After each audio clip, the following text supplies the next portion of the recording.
ձեզ հարգելի գործընկերներ, նախ ուզում եմ ներողություն խնդրեմ, որ մեր դադարը նախկին բրիֆինգից պարզապես շատ երկար տևեց, կփորձենք առաջիկայում խուսափել նման զարգացումից, պարզապես ամեն ինչ չի, որ մեզ այնց է կապված, մի քիչ օրակարգի խնդիրներ էին առաջացել։ Հիմա փորձեմ մի փոքր անդրադառնալ տեղի ունեցած հիմնական իրադարձություններին, այնուհետև կներկայացնեմ նախարարի օրակարգը եւ կպատասխանեմ արդեն ձեր հարցերին։ Ինչպես գիտեք, մայիսի 12-ին լրացել էր Արցախի, Ադրբեջանի եւ Հայաստանի միջև ստորագրված հրադադարի համաձայնագի 25-ամյակը եւ հուսով եմ այս առումով տեսել եք նախարարի հոդվածը, որում վերջինս նշել էր, որ հրադադարի հաստատման շուրջ համաձայնագրի կնքումը ցույց տվեց, որ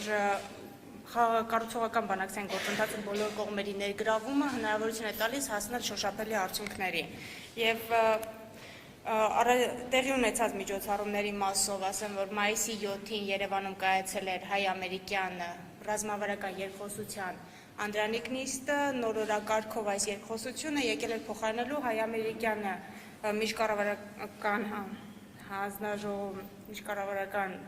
հանձնաժողովի նախորդ ձևաչափը, որը հայ-ամերիկյան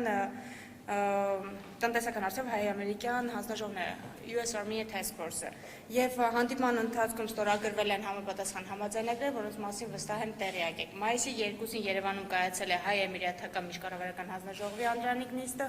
որը նույնպես ավարտվել է համապատասխան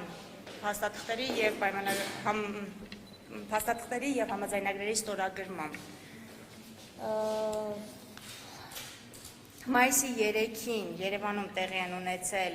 Հայաստան, Հունաստան, Կիպրոս, եռակողմ խորհրդակցությունները եւ արդեն հունիսի 4-ին տեղի ունենալու Հայաստանի Հանրապետության արտաքին գործերի նախարարի այցը Նիկոսիա մասնակցելու նույն ձևաչափով արդեն արտգործնախարարների հանդիպմանը։ Դա մայիսի 8-ին էր տեղի ունեցել, մայիսի 3-ին տեղի ունեցել հայ-վրացական խորհրդակցությունը եւ արդեն կա որոշում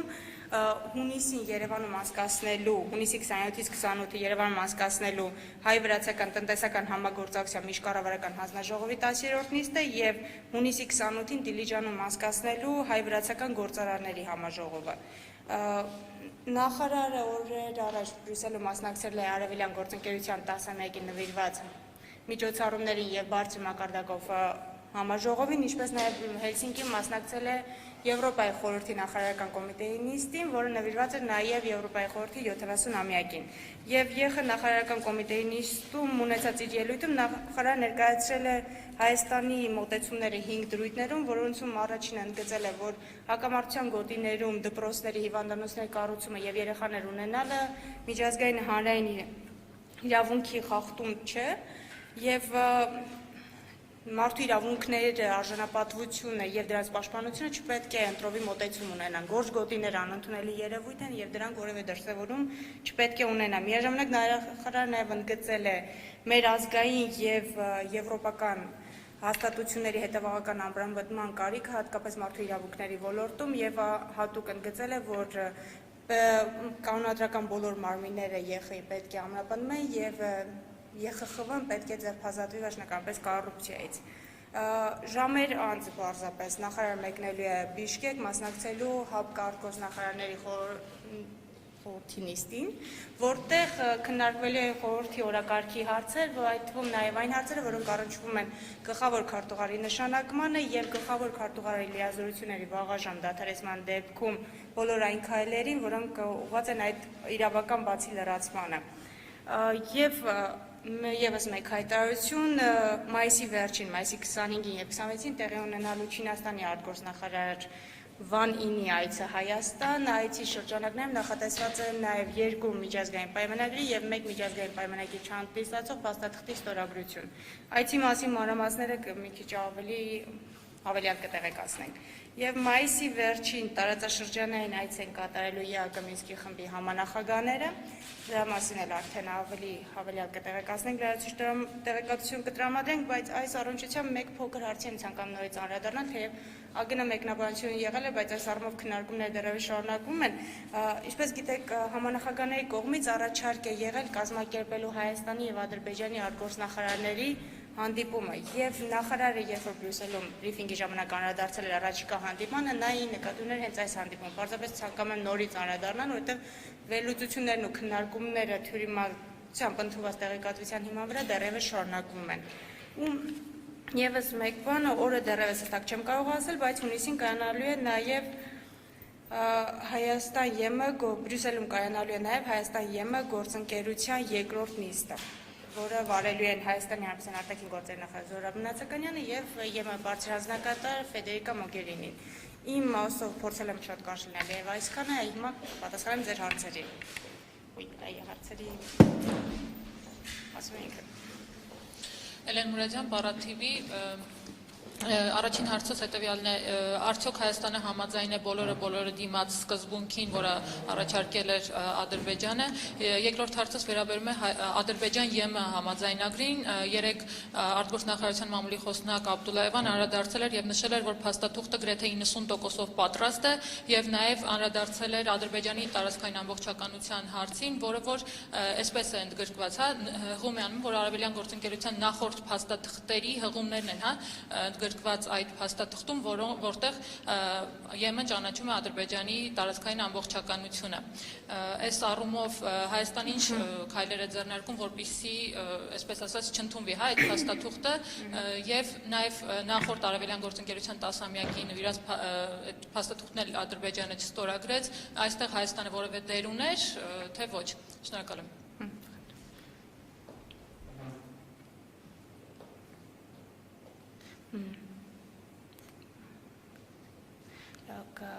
Հերթովանադառնամ բոլորը դիմաց սկզբունքի առնչությամբ,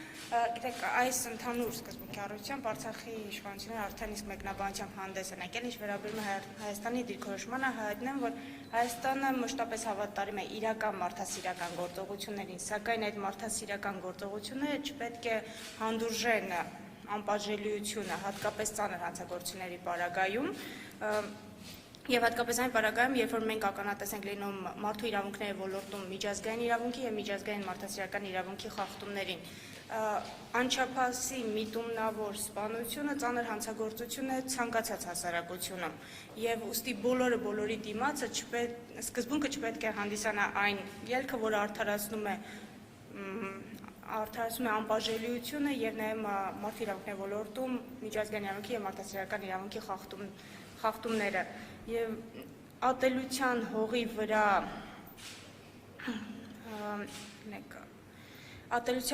վրա հանցագործությունների անպատժելիությունը արդեն իսկ հանգեցնում է նոր հանցագործությունների եւ միջազգային իրավունքի խախտումներին եւ գիտեք նման եւ ատելության հողի վրա հանցագործությունների հերոսացումը եւ դրանց կատարողներին պաշտամունքի առարկա դարձնելը արդեն իսկ ծանր երևույթ է եւ մենք ականատես ենք եղել դրա, երբ որ մարդասպանության մեջ դատապարտված ուղղակի արտահանձվելուց հետո հերոսացվել է եւ վերածվել է պաշտամունքի առարկայի միայն նրա համար, որ նա հայ էր սպանել։ Եվ մեր հիմնական նպատակն է, որպեսզի մենք կանխարգել ենք նման զարգացումները տարածաշրջանում, քանի որ դրանք պետք չեն ոչ տարածաշրջանի, ոչ էլ տարածաշրջանի ժողովուրդների համար։ Երկրորդ հարցի առնչությամբ, որը վերաբերում է Ադրբեջան ԵՄ համաձայնագրին, գիտեք, այս գործընթացում Հայաստանը որևէ ներգրավվածություն չունի, որտեղ մենք հանդիսանում ենք երրորդ կողմը, իսկ Ադրբեջան ԵՄ համաձայնագիրը կարգավորում է Ադրբեջանի եւ ԵՄ-ի միջև երկկողմ հարաբերություններ, դրանք բոլորը երկկողմ հարթակում են, բայց նաեւ մեր դիրքորոշումը Ղարաբաղյան հիմնախնդրի առնչությամբ հայտնի է մեր միջազգային գործընկերներին եւ որոշ դեպքերում նաև մեր միջազգային գործընկերների դիրքորոշումը Ղարաբաղյան հիմնախնդրի վերաբերյալ ամրագրված է համապատասխան փաստաթղթերում, իսկ ԵՄ պարագայում խոսքը գնում է ԵՄ բարձրաստիճան պաշտոնյաների հայտարարություններում եւ նաև մեր համաձայնագրում, որը ՍԵՊԱ-ն է, համընդհանուր եւ ընդլայնված համագործակցության համաձայնագրում։ Եվ այս առնչությամբ մենք ուղղակի ակնկալում ենք մեր գործընկերների սկզբունքային մոտեցումը այս հարցում։ Իսկ ինչ վերաբերում է, կարծեմ, ԱԼԳ 10-ամյակի Գիտեք, Բրյուսելում տեղ ունեցավ ԱԼԳ արևելյան գործընկերության 10-ամյակին նվիրված հոբելյանական արարողությունները եւ իրապես Հայաստանի մասնակցությունը բարձր մակարդակով եւ ներգրավվածությունը այնտեղ տեղ ունեցած բոլոր միջոցառումներին եւ քննարկումներին ի ցույց դրեց մեր մոտեցումը այս հոբելյանի կապակցությամբ։ Նշենք, որ արևելյան գործընկերությունը լրացուցիչ հարթակ է ամրապնդելու ինչպես ԵՄ հետ համագործակցություն, այնպես նաև ամրապնդելու տարածաշրջանային համագործակցություն եւ այն ինչ որ Մոգերինին նշեց ԱԼԳ 10-ամյակի հետ կապակցությամբ արտահայտում էր այս առնչությամբ ոչ միայն Եվրոպական միության դիրքորոշումը, այլ նաև Հայաստանի դիրքորոշումները եւ այս առումով ինքը համալիր միջոցառում էր տեղ ունեցել եւ ամփոփվել էր համապատասխան հայտարարության մեջ։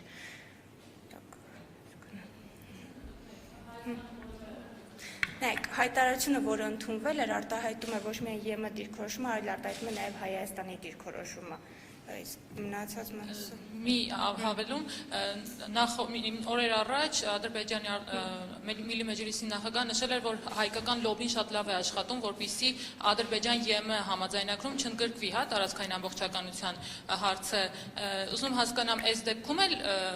եթե իրոք ինքը ճիշտ է լոբին աշխատել էր, այս դեպքում էլ հայկական լոբին աշխատել է, որպեսզի չընդունվի։ Պետք է նշեմ այս հարցում, որ Ղարաբաղյան հիմնախնդրի վերաբերյալ մեր դիրքորոշումները նույնիսկ գտնեն։ Մեր միջազգային գործընկերներին հայտնի են եւ մենք մեր սկզբունքային դիրքորոշումները միշտ առաջ ենք տանելու։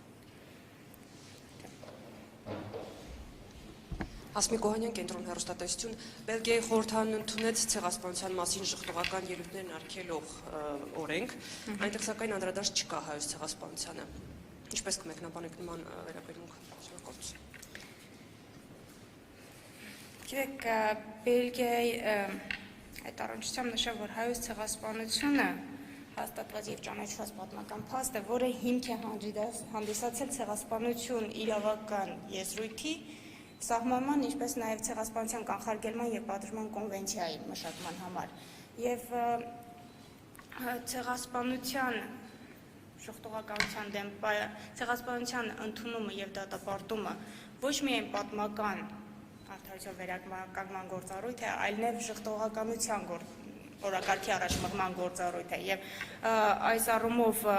Թուրքիայի նախագահի արված հայտարարությունները, որով նա փորձում էր արդարացնել ինչպես ժխտողականությունը, այնպես էլ ցեղասպանության իրագործումը, եւս մեկ անգամ մատնացույց արեցին, որ այսօրվա օրակարգի հրամայական է հանդիսանում ժխտողականության դեմ պայքարը նաեւ։ Եվ այս առումով մենք ակնկալում ենք, որ Բելգիան, պետություն, որը ճանաչել է հայոց ցեղասպանությունը, կվերահաստատի եւ կամրապնդի նաեւ իր սկզբունքային դիրքորոշումը հայոց ցեղասպանության ժխտողականության համատեքստում։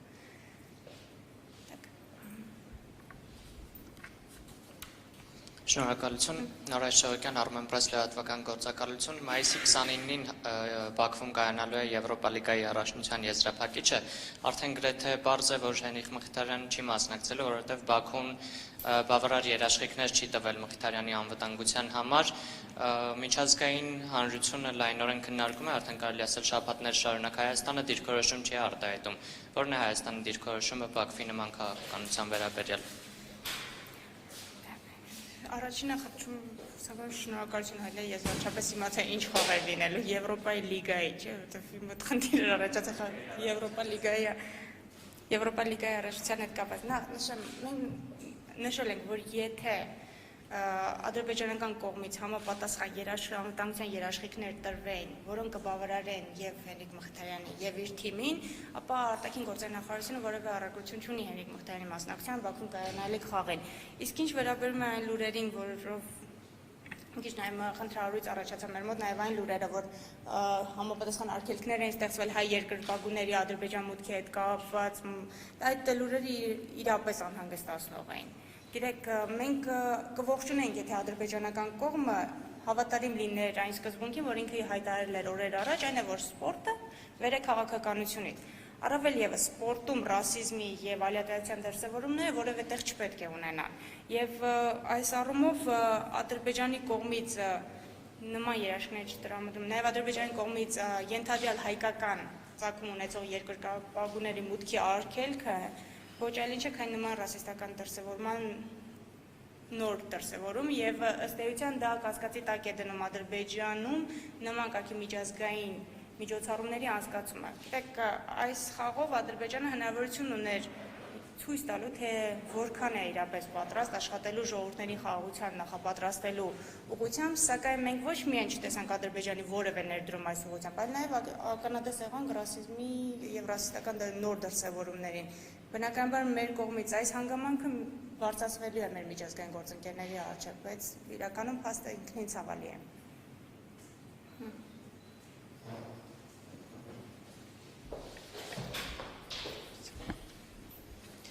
Ադրբեջանը հերթական լայնածավալ զորավարժություններն է անցկացնում եւ որոշակի թվականակի դեպքում պետք է հայկական կողմի տեղյակ պահվել դրա մասին, ինչը չի արվում։ Հայաստանը իրազեկում է այս մասին միջազգային հանրությանը եւ սա ինչ վտանգներ ունի իր մեջ։ Մեկ ճշտող հանգամանք, որ լայնածավալ զորավարժությունների մասին նախապես իրազեկումը դա ԵՀԿ հանձնառություն է։ Եվ նա պետք է տեղյակ պահեր ոչ թե հայկական կողմին, այլ համապատասխան կառույցին դա ԵՀԿ-ն է։ Եվ այս անգամ Ադրբեջանի կողմից մենք մի անգամ էլ ենք անդրադարձել այս հարցին, որ նախապես չզգուշացված լայնածավալ զորավարժության անցկացումը ԵՀԿ հանձնառության խախտում է եւ այն չի նպաստում տարածաշրջանում խաղաղության եւ վստահության մթնոլորտի ձևավորմանը։ Բնականաբար այս հարցը բարձրացվել է ԵՀԿ-ում Հայաստանի մշտական ներկայացության կողմից եւ ավելին ուզում եմ ասեմ, որ ռազմական ուժի նմանօրինակ դրսևորումները չեն նպաստում խաղաղության նպաստող մթնոլորտի ձևավորման ադրբեջանական հանձնառության իրականացմանը, որ այն հանձնառություն, որ ամրագրվել էր վերջերս Վիեննայում կայացած գագաթնաժողովի ժամանակ։ Գիտեք, այս ամեն ինչի մեջ մի բան ենք կցանկանայի ընդգծել, որ մենք վստահ ենք մեր ուժերի վրա, մենք նախ եւ առաջ ապահովում ենք մեր ուժերին եւ այդ վստահությունն է մեզ թույլ տալիս ոչ միայն պահպանելու խաղաղությունը, այլև հանդես գալու խաղաղության դիրքերից։ Եվ իսկ հարցը, ինչպես նշեցի, բնականաբար բարձրացվելու է ԵՀԿ-ի շրջանակներում հայկական մշտական ներկայացության կողմից հենց վաղը, համապատասխան նիստի ժամանակ։ Շնորհակալություն, Աբրահամ Գասպարյան, հանրային հեռուստաընկերություն, Մինսկի խմբի համանախագահների այցին եմ ուզում անդրադառնալ, ինչ օրակարգով են գալու եւ արդյոք նախատեսված է այց Ստեփանակերտ։ Կարող եմ ավելացնել, որ այց լինելու է տարածաշրջան բնականաբար լինելու են Երևանում, Ստեփանակերտում եւ Բաքվում, իսկ օրակարգի մասով կնայեք որևէ մանրամասներ չեմ կարող տրամադրել, դա եւ մենք միշտ մշտապես ասում ենք հանդիպման ավարտից հետո։ Հիմա չեմ կարող, բնականաբար քննարկվելու են առաջիկա քայլերը, առաջիկա ծրագրերը, բայց որևէ մանրամասներ չեմ կարող հայտնել։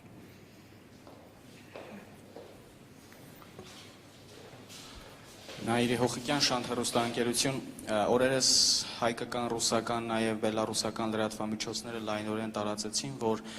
հունվարից արդեն որոշում է կայացվել, գոնե դեռևս ոչ պաշտոնապես, որ ՀԱՊԿ գլխավոր քարտուղարի պաշտոնը հունվարի 1-ից 20 թվականի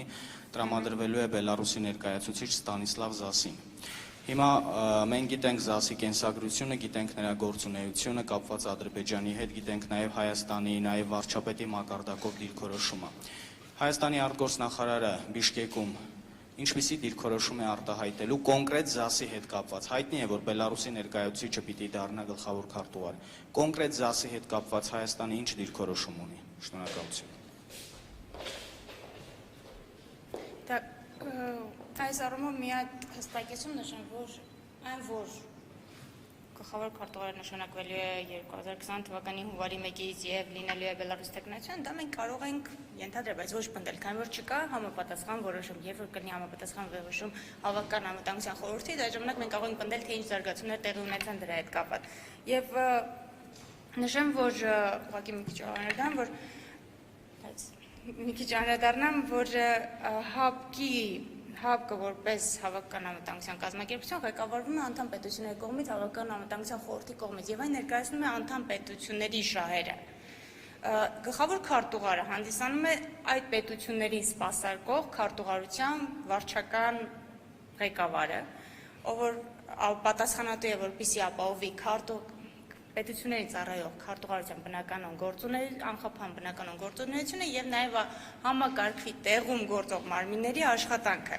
Եվ այդ առումով մենք գլխավոր քարտուղարի տեխնատությունը գնահատում ենք այն առումով, թե որքանով է նա կարող կառավարել գլխավոր քարտուղարություն, որը ընդգծեմ նույնպես ծառայում է անդամ պետություններին։ Որոշումը կազմակերպության շրջանակներում կայացվում է միայն անդամ պետությունների կողմից եւ միայն կոնսենսուսի հիման վրա։ Այն է, որ բոլոր պետությունները համաձայն են դրան։ Ինչ վերաբերում է լուրերին, գիտեք, գլխավոր քարտուղարի պաշտոնի առումով որոշում է կայացվել, որ այն արվում է ռոտացիոն կարգով, հաջորդ ռոտացիոն կարգը սկսվում է 2020 թվականի հունվարի 1-ից ըստ այդ բնական կարգի հաջորդը Բելառուսն է։ Սակայն ինչ զարգացումներ կլինեն եւ ինչպես դա կկայանա քննարկվելու է, ինչպես նշեցի, Բիշկեկյան համաժողովի ժամանակ եւ քննարկվելու այն հարցը, որը կապված է նշանակմանը եւ կապված է վաղաժամ դադարեցման հետ ժամանակ իրավական բացի լրացմանը։ Սակայն պնդելով, թե ով է լինելու, ինչ է լինելու, դրա համար պետք է հավաքական անվտանգության խորհրդի որոշում, որը մենք չունենք դեռևս։ Իսկ եթե կոնկրետ տեխնացիոն առաջադրվելու դեպքում մենք իր լիազորությունները գնահատել ենք միայն առումով, թե նա, եթե առաջադրվի, ինչպես է սպասարկելու անդամ պետություններին, ինչպես է կարողանալու ապահովել քարտուղարության գործունեությունը։ Մենք դեռևս այժմ այդ փուլում չենք։ Կոնկրետ ԶԱՍ-ի նկատմամբ որպես մարդ, ով կկարողանա գլխավորել քարտուղարությունը, որպես այդպեսի մենք գնահատում ենք իր գործունեությունը որպես Հավաքական անվտանգության խորհրդում նաև ԱԽ նախարարի խորհրդում եւ իր գործընկերների կողմից արձագանքը կարծում եմ դրական է, բայց դա պետք է մենք ավելի մանրամասն ուսումնասիրենք, այժմ ես չեմ կարող ասել կոնկրետ ինչ դիտարկում կլինի։ Մենք դեռևս գտնում ենք այն փուլում, որ երբ որ քննարկում ենք նշանակման կարգը եւ ինչպես ասի իրավական հարցերը։ Թերթեյեմ Տիգրանոյ Մարտիրոսյան, ես երկու հարց ունեմ, եթե կարելի է մեկը հնչեցնեմ պատասխանեք, հետո մյուսը, հա, նախ Մամեդյարովի հայտարարության հետ կապված, որ ժամանակը աշխատում է ընդդեմ ագրեսոր Հայաստանի, այս ֆոնին երբ հանդիպումներ են տեղի ունենում, նախ ոնց է գնահատում այս հայտարարությունը, ինչ այսպես արձագանք ունի ԱԳՆ-ն, մյուսը պատասխանից հետո։ Մյուս ինչ? Պատասխանից հետո Նախ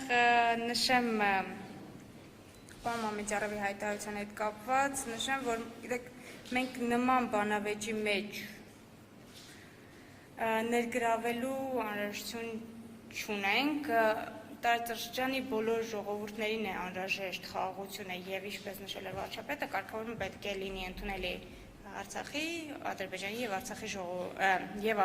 Հայաստանի ժողովուրդների համար։ Հայաստանը այսօր աշխարհի ներկայանում է որպես ժողովրդավարական երկիր եւ ինքը կարողացել է մարդու իրավունքների եւ ժողովրդավարության ոլորտում նման շրջանակի հասնել անգամ չլուծված հակամարտության պարագայում եւ Հայաստանի անվտանգության եւ զարգացման ապահովումը շարունակում է մնել մեր գերակայությունը։ Արցախի եւ Հայաստանի անվտանգությունը ապահովված է գործով եւ շարունակելու է մնալ որպես գերակայություն։ Մենք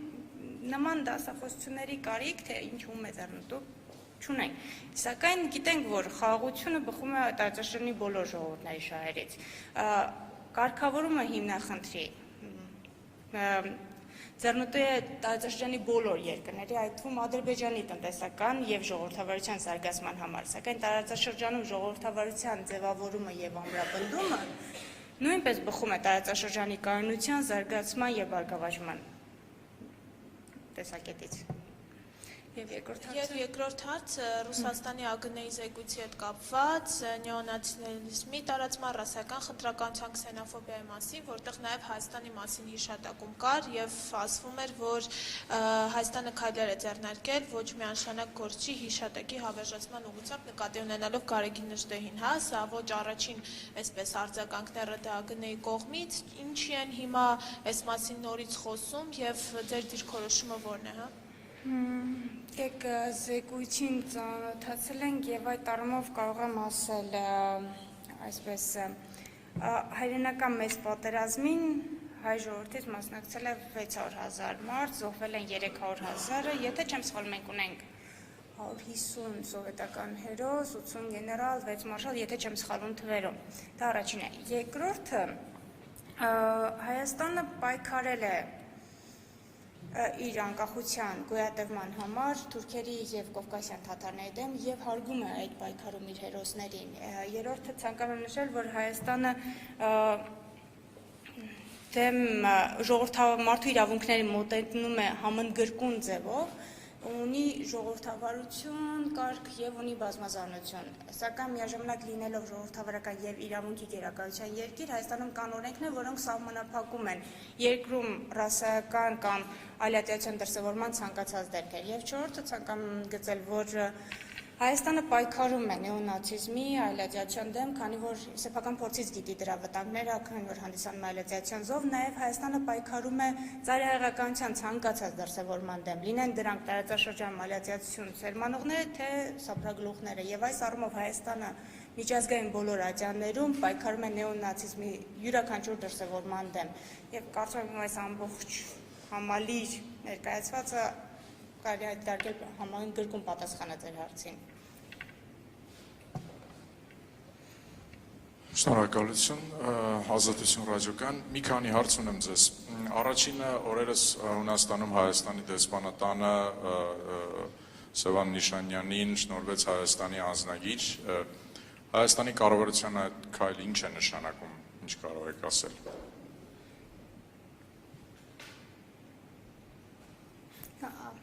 Գնանք Հայաստանի անձնագիր տրամադրելու համար կան որոշակի չափանիշներ, յուրաքանչյուր անձավոր համապատասխանում այդ չափանիշներն արժանում է Հայաստանի Հանրապետության անձնագրի եւ այս առումով որևէ այլ արձագանք չեմ կարող տալ։ Շատ լավ։ Երկրորդ հարցը ինչ կարող եք ասել Վաշինգտոնում նախատեսված հայ-ադրբեջանական հանդիպման հետ կապված, խնդրում եմ մի փոքր մանրամասնեք։ Գիտեք,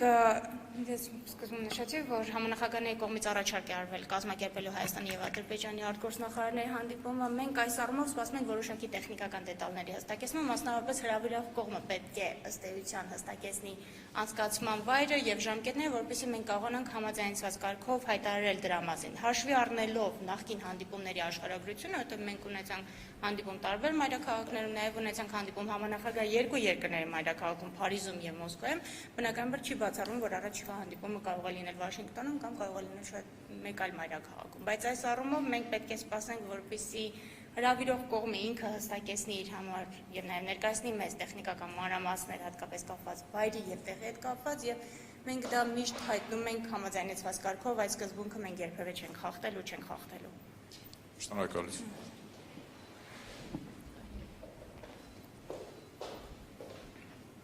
Մի հարց էլ կապված հրադադարի ռեժիմի պահպանման խախտման հետ, նշեմ, որ այսինքն վերջին շաբաթում զգալիորեն նվազել է հրադադարի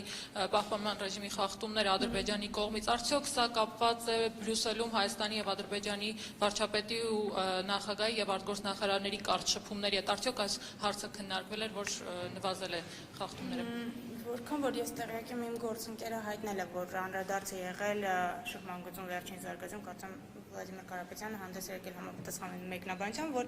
կարճատև զրույցի ժամանակ անդրադարձ է եղել նաև այդ հարցին, բայց ընդհանուր հրադադարի խախտումների հետ կապված, ասեմ, որ արտաքին գործերի նախարարության կողմից եղել է համապատասխան արձագանք, որտեղ նշվել է, որ այդ երևույթները իսկապես անհանգստացնող են եւ սրանք եւս մեկ անգամ մատնանշում են, որ հրադադարի ամրապնդման բոլոր պայմանավորվածությունները, մասնավորապես նրանք, որոնք հատուկ միջոցառումներ, մասնավորապես նրանք, որոնք ընդունվել են 2016-ին Վիեննայում եւ Սանկտ Պետերբուրգում տեղի ունեցած հանդիպումների ժամանակ, պետք է կյանքի կոչվեն։ Եվ սա նաեւ միաժամանակ այնինչ տեղի ունենում սահմանին այդ հրադադարի անկում նաեւ վկայում է, որ երբ որ կա քաղաքական կամք, հնարավոր է որոշակի առաջընթաց ձեռք բերել հրադադարի ռեժիմի ամրապնդման ուղղված քայլերում։ Բայց այս առումով մեկնաբանությունը արդեն եղել է իմ գործընկերոջ կողմից, խնդրում եմ իրեն հողմանել։ Եվ շնորհակալություն։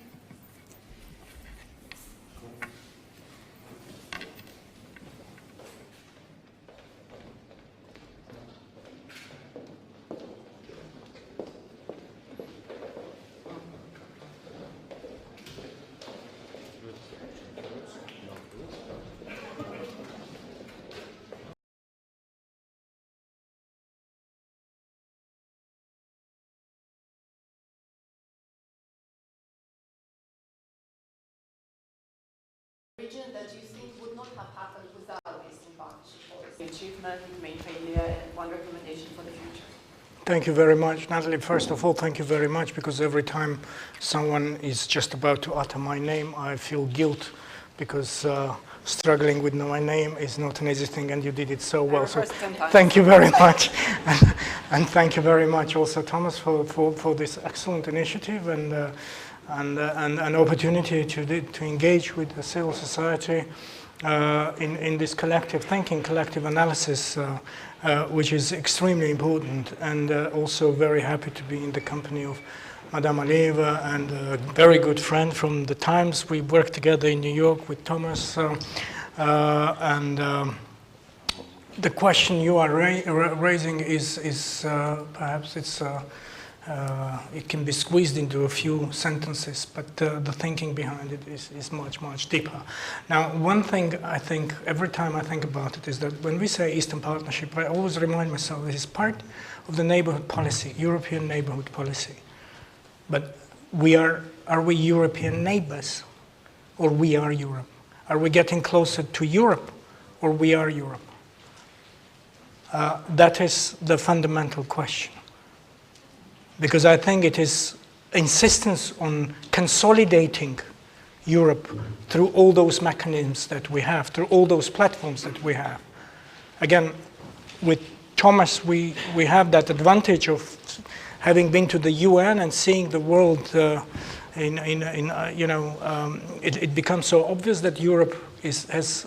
a huge advantage of multiplicity of platforms for regional cooperation. Not every region in the world is so blessed. Perhaps because Europe has seen so much, well, first of all, of course, the philosophical background behind that, but also so much calamity. Just 75 years ago, in fact, it's not too far away, There is still living memory of what was Europe 75 years ago. And out of that calamity, this urge to work together against the repetition of that calamity has created this multiplicity of platforms from what was the evolution of the European Union. There was another organization, the Council of Europe. There is another organization, the OSCE. Each of them reflects the sub-regional organizations, various initiatives like the V4, and Eastern Partnership. To me, this is part of the big picture. And behind it is that sense of a European. We are different. Members of the European Union are different. We are all different, but we are all European. And what is meant by that? I think the first important question is the values. Civilizational links, civilizational cohesion, and the values. And that values is about what we're talking about. Human rights, democracy, freedom, rule of law, and so on and so forth. And the way in which we can consolidate this throughout our cooperation, it's a consistent problem. Now, I think what is good about the achievement about the Eastern Partnership is that we have been consolidating that sense of belonging. We have different perceptions of our security. We have different arrangements of our security. And Armenia represents such example, that we will go out of our way to build our security architecture in a way that it consolidates our huge sense, security consciousness. Now, you may consider this a bit provocative, but so often one might hear about the Eastern Partnership and the Russian context in that. It's like, is it about Russia? Is it not about Russia? Now, serious? Do you want me to talk about this? Then I will say my security concern is Turkey. Have you ever been talking about it? I have a security condition which seriously undermines my sense of security. So to us, this is not about geopolitics. First of all, it is about values. And in fact, when it comes to values, yes, we have been benefiting greatly from this cooperation. What we have in Armenia is the product, the fruit of that cooperation. I'm very proud to see the wonderful Armenian civil society who are so, demanding. And we have so much interaction in which we are so often grilled. But this is the way in which you test your action as a government and test your accountability. What happened in Armenia in April, May 2018 was exactly that product in which this entire evolution of the Armenian state has found its manifestation in the months of April and May. That we were building a society, a country, according to a certain model we have chosen. We have been tripping on it quite often. We had tragic moments in our history, like March 2008. We had many others beyond that. But we have been consistent in building that resilience of the society to absorb what we call collective values and then materialize it, make it tangible. And that is April-May. So that brings us to a point that what is next? I think the next thing is consolidation of this. And also we have to be very, very sensitive about everything we say about values. When I was back years ago in the Council of Europe, I had a bad joke. I was saying, this looks like a caste society. If you are in the European Union, you are the high caste. You are immediately qualified as the perfect democracy with no problem. And beyond any discussion, any doubt, any scrutiny. And then it goes down, and then us, the low caste. So I think we have to be very careful about values. There is so much challenge in today's collective agenda of Europe to what we call the common values. And that sensitivity is very, very important. The next 10 years, it's about settling down about the kind of Europe that has been evolving since 1989